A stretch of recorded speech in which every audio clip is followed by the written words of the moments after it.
say. Tony Ferguson is an animal. An animal. That. He's the scariest guy at 155 in my word. I agree. In my world, because he think don't so. get tired. Yeah. That Cowboy fight freaked me out. Cowboy looked like Tony had bricks in his gloves.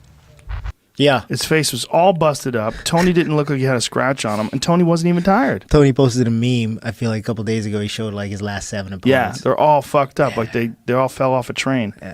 Yeah, it's crazy, man. He has insane power, man. It's like it's a weird thing because Tony does stuff to people, and he doesn't get tired. He doesn't get he's legit crazy. Yes, Like he doesn't. Like I don't know if he feels pain. That kind of crazy. You know what I mean? Like he will do things in there that I remember when we fought. I'm southpaw, he's orthodox, right? He throws that inside kick, and I'm turning my leg over to check it, and like it was never at my knee. He was throwing that at my shin. Like if you're throwing that calf kick with that open stance, you're throwing it at the shin. right. You know what I mean? So like I checked it, and I was about to check, and then we banged shin to shin, like the middle of the shin to the middle of his shin. And I remember thinking to myself, why the fuck would you do that? Now we're both hurting. Like I seriously hated that feeling, but he did. Like there was no reaction on his face. There was nothing. He was just like still on, just on to the next thing. And I feel like I'm glad I fought him then, because like look at him now. He's like psychotic, you know? Yeah, look at that. Tony Look at Ferguson's last 7 opponents. Jesus Christ. Like they're all bloody messes. Even like the things he posts, like you get an insight to how crazy his mind is. Like Did you see his press conference after surgery after Anthony Pettis? no. Yeah, he was talking about he was going to be a doctor. He said, I think he said something like, he said, what did he say? He said, he said, you know what they call me? Because he's like, yeah, he's a GQ guy. He was talking about Anthony. He's like, he's a GQ guy, but you know what they call me? They call me the GQ killer. You know what that is? It's an awesome nickname.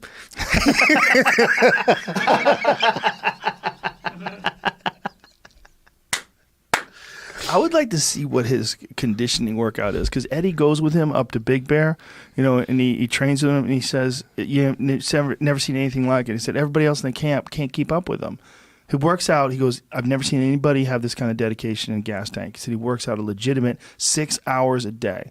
And he says he's running hills. They do these hill sprints, and he said he laps everybody. He goes all the way to the top before they do, goes down, and then beats them on the way up.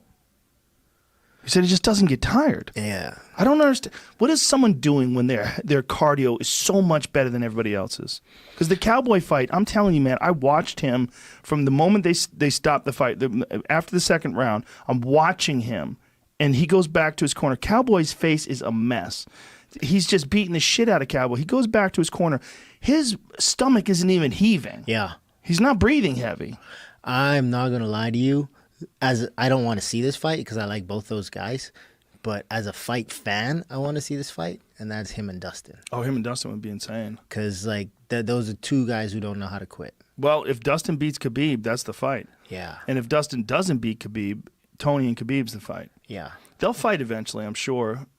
Yeah, I mean, that is a crazy-ass fight. But the thing is, like, Tony's pace is so disturbing. It's so disturbing because I watch him fight guys, and I'm like, how do you keep up with that?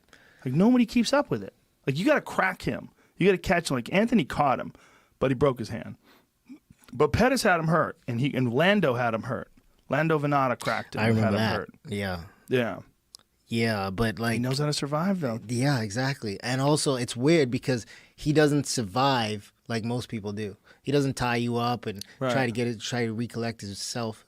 Like he just still fights. Yeah. And he instead like Scrambles. You hurt him, he puts it on you. Yeah. He's like, okay, I need a break. Meaning, I'm coming after you now.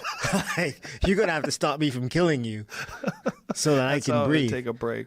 Yeah, I'm always stunned at his pace and his cardio. It's amazing. I just want to know, is this scientifically planned? Like, are they monitoring his heart rate, or is this just psychotic? Like, is it scientific or is it psychotic? I think it's the latter.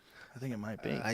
I do like Tony Ferguson. If if this was a scary movie, Tony Ferguson would be that guy. He's El Cucuy. Yeah. He's the boogeyman. They need to make a movie out. Like somebody needs to do some kind of like. It's John Wick.